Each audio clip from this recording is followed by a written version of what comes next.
He broke the rules and saved 300 lives with one fake German voice. This is a story of World War II radio deception. The night was seconds away from turning into a massacre. 300 exhausted soldiers were pinned down, outgunned, and already written off by the enemy. Artillery coordinates were being finalized, one more confirmed transmission, and the barrage would begin. Then, a strange voice cracked through the airwaves.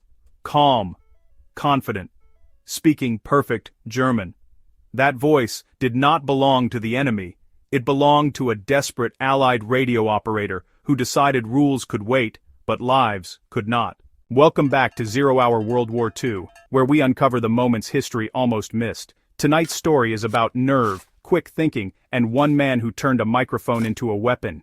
Radio waves were the invisible battlefield. By the middle years of World War II, radios were as powerful as rifles. Every unit relied on constant communication, orders, coordinates, reinforcements, evacuations. But here's the thing, radios could be intercepted, and when the enemy listened, they learned everything. Both sides monitored each other non-stop. Specialized signal units sat with headphones on for hours, logging chatter, accents, call signs, even background noise. They built profiles. They knew which voice belonged to which unit. That meant one wrong word, one strange tone, and you could expose an entire force. Because of this, strict communication rules existed. You never pretended to be the enemy. You never transmitted on their frequencies unless ordered. And you definitely did not try to impersonate their command structure. If you failed, you didn't just embarrass yourself. You gave away positions and got people killed. One unit was about to be erased. An Allied infantry battalion had pushed forward farther than planned during a fast-moving offensive.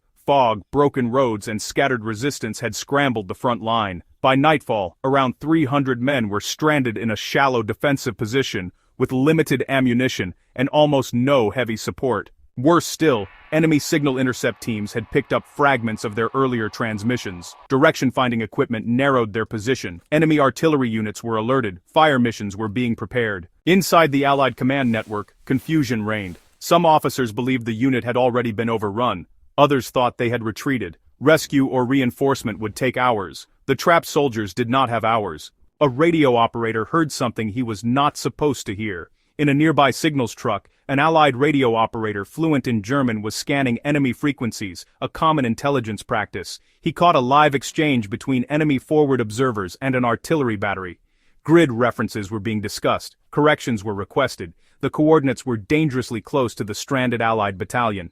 He realized what was happening before most officers around him did. The enemy was about to shell their own men into oblivion. He reported it up the chain. The response was slow. Verify, confirm, double-check. Procedure mattered, but shells do not wait for paperwork. So he made a decision that could have ended his career in a prison cell. He switched to the enemy frequency, heart racing, mouth dry.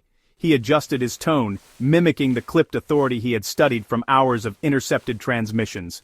He used proper terminology, correct pacing, no hesitation. He identified himself as a staff officer from a higher command echelon. His message was sharp and irritated, the way senior officers often sounded on the radio. He told the artillery unit to halt fire preparations immediately. He claimed new reconnaissance showed friendly troops had advanced into the target zone. Any bombardment would cause friendly casualties. Await revised coordinates. Silence followed. Seconds stretched like hours. Then a reply came back, confused, questioning, but not dismissive.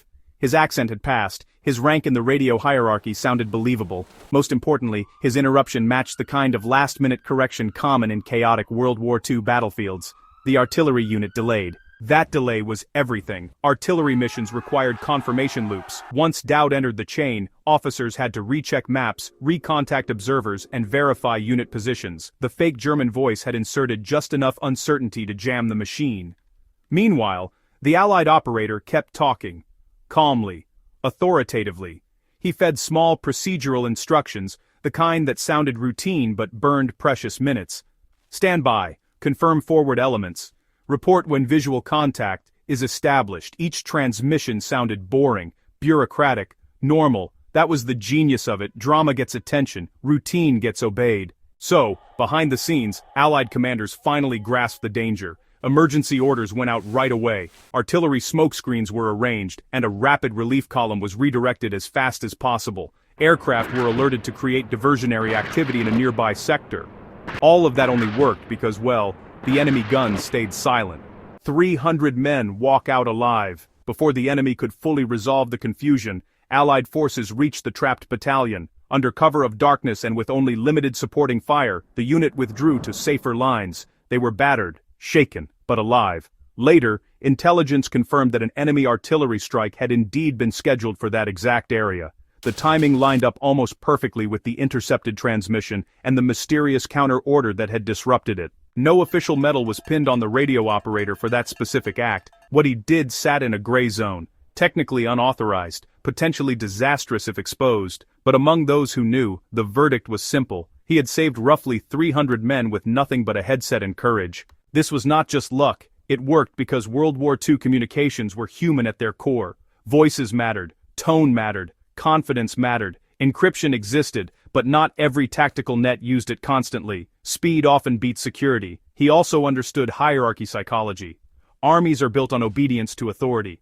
When someone sounds like they belong higher up the ladder, people hesitate to challenge them, especially in the middle of fast-moving operations. And finally, he kept it boring.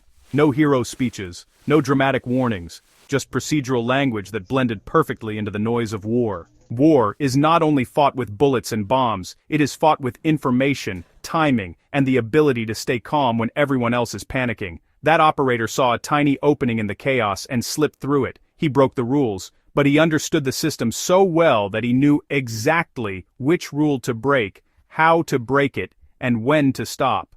That is the kind of split-second decision that never makes it into big battle maps, yet changes hundreds of lives forever. If stories like this are why you love World War II history, you are in the right place. Subscribe to 0 Hour World War II, share this with a fellow history fan, and come back for more moments where ordinary people made impossible calls under fire. History is not just about generals. Sometimes it is about one steady voice in the dark.